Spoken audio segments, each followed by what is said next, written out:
안녕하십니까? 저는 아르헨티나에서 온 팀포골라에서 근무하고 있는 안드레 기원사입니다. 반갑습니다.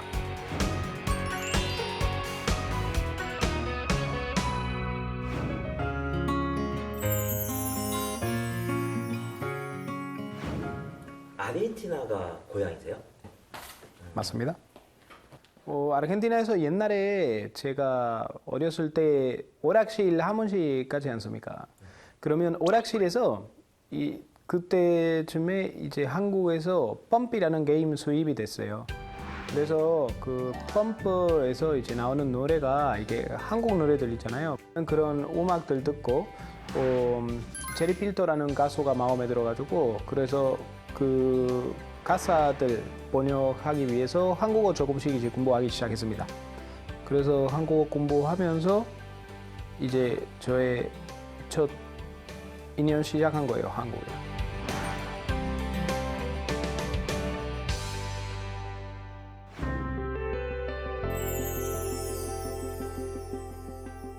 아르헨티나에서도 기관사를 예.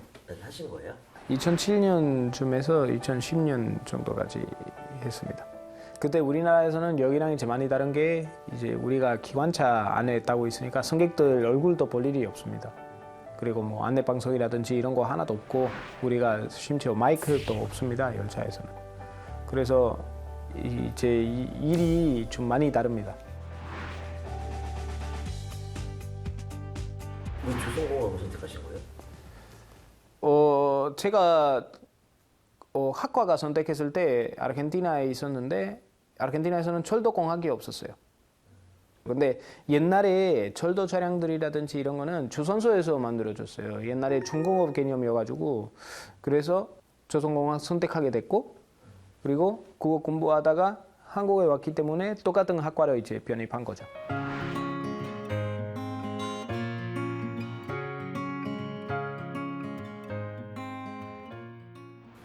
5년 정도면 굉장한 건데 왜 그만두시게 된 건지. 실제적으로는 예. 거기에는 미래가 없었습니다. 내가 나이 많고 거기에서는 진급이 그냥 연수가 다 채워야지 제 진급이 되더라고요. 근데 문제가 뭐냐? 제가 군대가 안 갔어요. 군대가 안 갔기 때문에 일단 한국인보다는 2년 늦어요. 그러니까 내가 나이 많은 데다가 유일하게 제가 우리나라에서 한 6년 동안 일했다가 왔기 때문에 다른 사람보다 무려 12년 정도 이게 더 느린 거예요.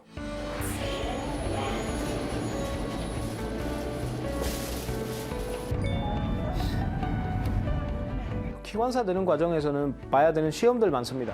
근데 저는 절대평가 시험들은 문제가 안 됐어요. 저는 면허 시험은 한꺼번에 다 붙었고 필기랑 실기 둘 다. 근데 3대 평가인 시험들 그러니까 면허 취득하려면 법적으로 정해져 있는 교육은 받아야 돼요. 그 교육을 받을 수 있기 위해서 입교해야 되는데 입교 시험이 있습니다. 그러면 시험 봐가지고 상대 평가에서 제일 점수가 높은 30명만 이제 뽑는 거기 때문에 거기에서 제가 많이 이게 좀 힘들었습니다. 한 9번 정도 봤나 시험이? 그래서 처음에는 입교 시험 볼 때는 공부는 많이 했습니다. 거의 2년 동안 준비했고, 그 다음에 면허 따고 나서 한 취직하려고 한 2년도 정도 공부했습니다. 머리가 상당히 좋으신 거네요. 그렇긴 한데, 근데 아셔야 되는 거는 서울대학교는 이게 사람들이 이렇게 와, 서울대학교 나왔다고 하잖아요. 근데 제가 변입이에요. 변입에다가 외국인. 그렇기 때문에 외국인 전형으로 들어간 거기 때문에 서울대학교에서 입학하기가 사실 하나도 안 어려웠습니다. 근데 졸업하고 나서 대우조선 입사까지는 이게 도움이 됐어요. 서울대학교 나온 거. 근데 그 후부터는 사실 끝났어요. 그냥 동등해. 심지어 면접 가잖아요? 그러면 다 블라인드예요. 내가 어떤 학교 출신인지도 얘기하면 안 되고 그래서 취직하는 거나 아니면 일하는 거나 어떤 대학교든 상관이 없습니다. 한국에는.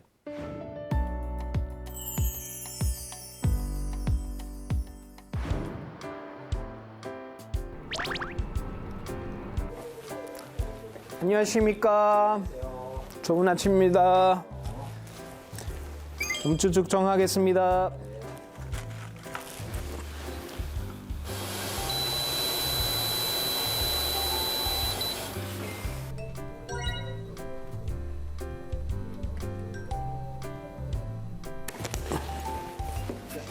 자, 음주 측정 결과입니다. 네, 영 확인. 구간입니다. 예. 출근 사인하겠습니다. 오늘 눈이 많이 와서 객실 안에가 미끄러울 수 있으니까 안전사고에 특별히 유념해서 근무해 주시면 되겠습니다. 알겠습니다. 일하러 가겠습니다. 춥다. 오늘 몇 시차 나가시는 거예요? 지금 16시 16분 양천 교대.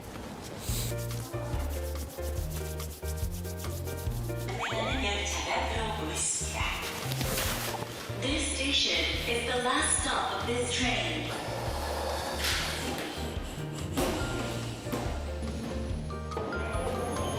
수고하셨습니다.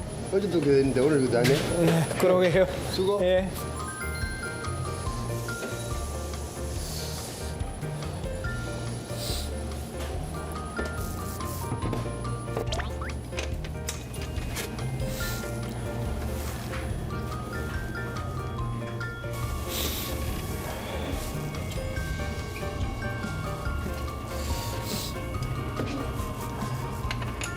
지금 뭐 하신 거예요? 지금 차 인수 받을 때 한번 점검하고 뭐가 이상이 있는지 고장 기록이 있는지 한번 보고 그리고 난방 지금 춥잖아요. 그래서 난방 어떻게 세팅돼 있는지 한번 다 확인한 다음에 이제 반대쪽으로 이제 갈 거니까 이제 반대쪽으로 이제 이동하는 겁니다.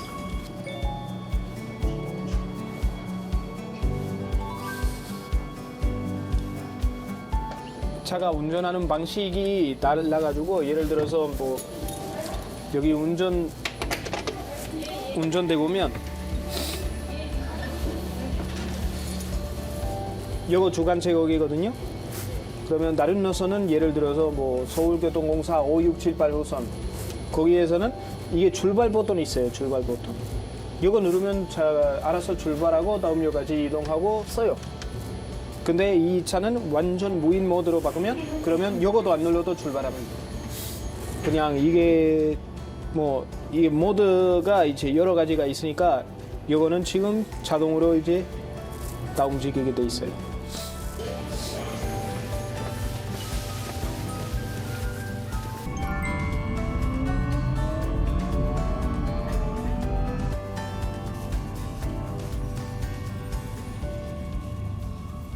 예, 다들 신기했어요. 다들 신기했고 내가 과연 잘 일할 수 있을까?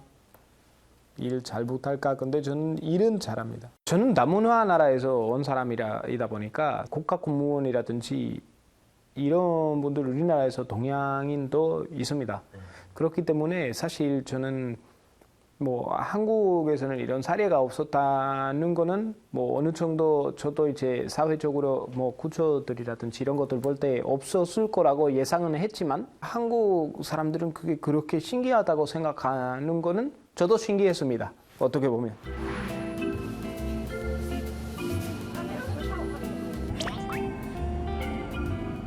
제가 외국인이기 때문에 겪었던 에피소드는 승객이 이제 멀리에서 걸어와가지고 뭐라고 이제 그냥 불만은 하려고 하다가 외국인인 거 보고 그냥 돌아갔습니다. 아니네요. 그리고 돌아갔어요.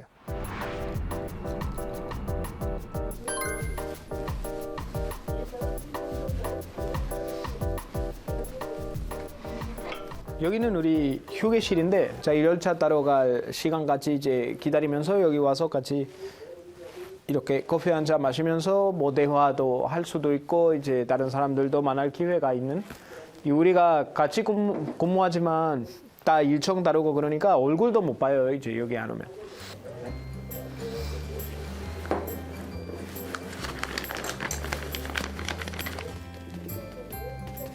지금 그건 뭔가요? 이거는 우리나라에서 마시는 차인데 이게 좀 카페인 많이 들어가 있는 차거든요. 우리가 열차가 한 번 타면 7시간 타야 되기 때문에 잠이 오거든요. 그래서 이거 마시면 카페인 많아서 그러면 잠이 안 와요.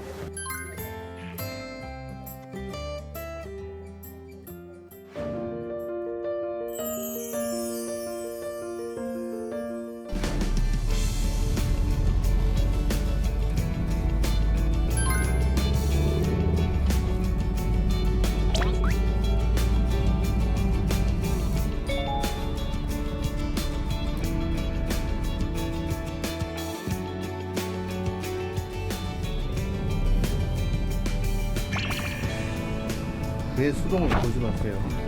저는 차가 수동이어야 된다고 생각해요. 이 자동으로 하다 보니까 사고들 많이 납니다. 왜냐하면 수동 운전할 때는 집중은 더 많이 하게 되고 그리고 차도 많이 이해해야 운전할 수가 있어요. 이 차는 99년도 차예요. 그래서 한 24년 좀 된 차입니다. 오래되면은 고장도 많잖아요. 그러면 근데 그거 당연한 거예요. 이제 25년 되면 고장 없을 수가 없어요.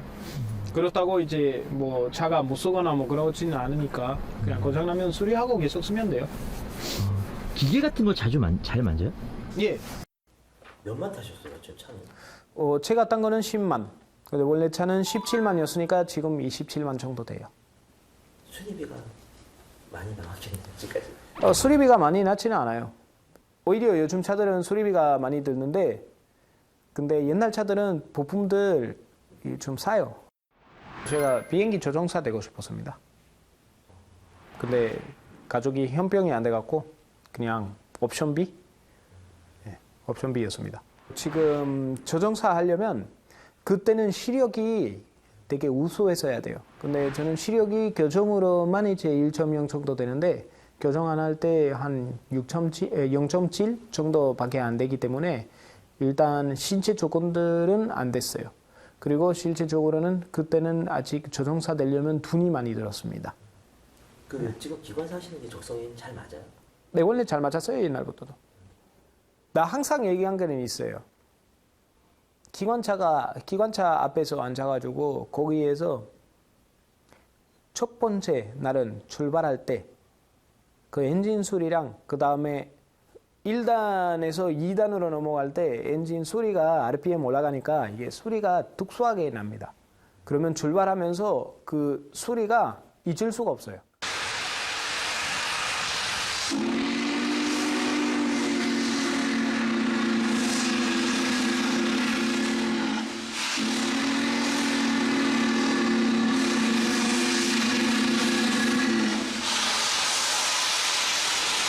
그리고 열차에서 내리면서 오늘 하루 이 열차 이게 몇 킬로 운전했던 보람 이런 느낌들 있는데 그런 거는 아마 우리 분야에 일한 사람들 아니면 잘 그런 느낌들이 이제 잘 모를 겁니다.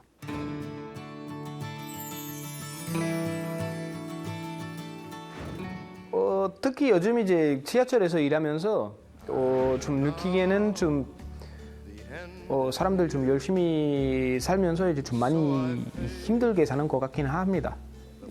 여기 문이 좀 일찍 열 때도 있습니다. 원래 영업은 5시 30분부터 하는데 이제 뭐 4시 45분 이제 역장님이 일찍 오셔가지고 영업 준비 빨리 해서 그 문 열어놓고 이제 하니까 승객들 바로 들어오더라고요. 특히 나이 많으신 분들이 이제 기다리고 있습니다. 근데 뭐 출근하시는 분들도 계실 텐데 되게 힘들 것 같습니다. 그렇죠. 왜냐하면 학생들도 아직 교복 입고 밤 10시에 이제나 11시까지 이제 열차 타고 이제 또 한 번씩 이제 또 열차 안에서도 쓰러지는 학생들 있습니다. 그러니까 얼마나 잠은 안 자고 그 시간까지 이제 공부해야 된다는 거. 그 다음에 부모님들도 만약에 학원이나 이런 데 가려면 돈 벌어야 될 거 아니에요. 제일 중요한 거는 그 학생들은 밤 11시에 집에 들어간다는 거예요. 우리나라였으면 도착 못해요. 이제 중간에 납치당해갖고 끝나는 거예요. 그냥 장기들 다 팔리고. 그래서 기본적으로는 그 시간에 이제 그렇게 이렇게 자유 있게 다닐 수 있는 게 그거 아마 제일 좋은 점이고 그 다음에 오늘 주문하면 그러면 바로 이제 내일이나 오늘 저녁에 이제 내가 주문한 게 나와 있고 그것도 심지어 집 앞에 넣어도 내가 도착할 때 아직 그 집 앞에 있어요. 그게는 누가 안 갖고 가고 그거 되게 재밌습니다. 아르헨티나는 안 그런가요? 아르헨티나에서는 우리는 집 앞에 뭐 두면 그러면 아마 한 3분 안에 이제 없어질 겁니다.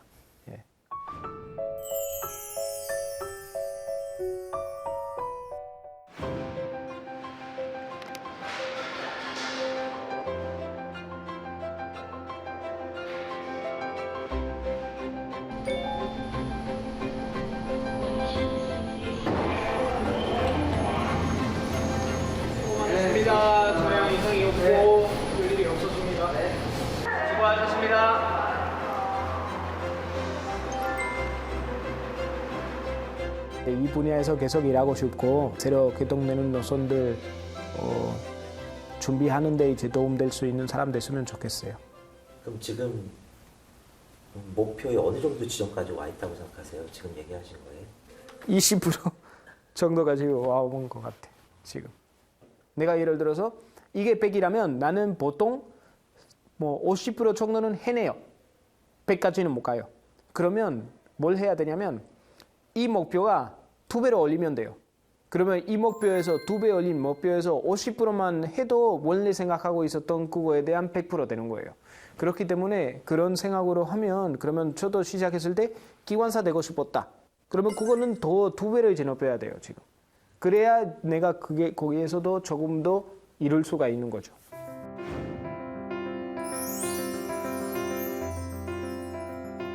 저는 아르헨티나에서 온 대한민국 1호 외국인 기관사 안드레스입니다. 저는 매일 열차 운행하면서 다양한 사람들을 만나게 됩니다.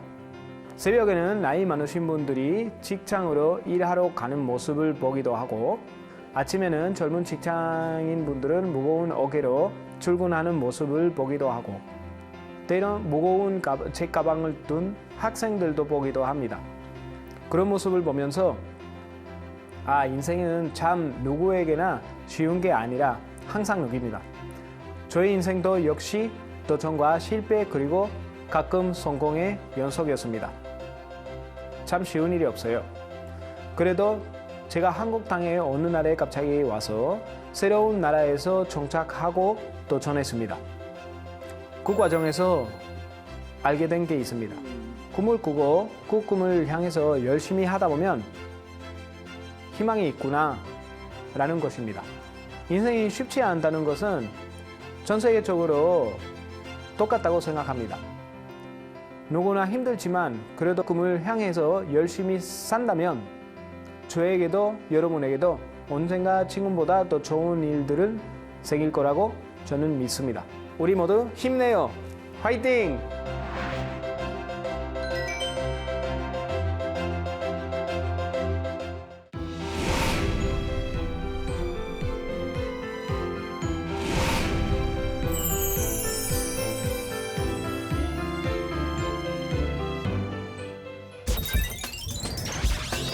Thank you.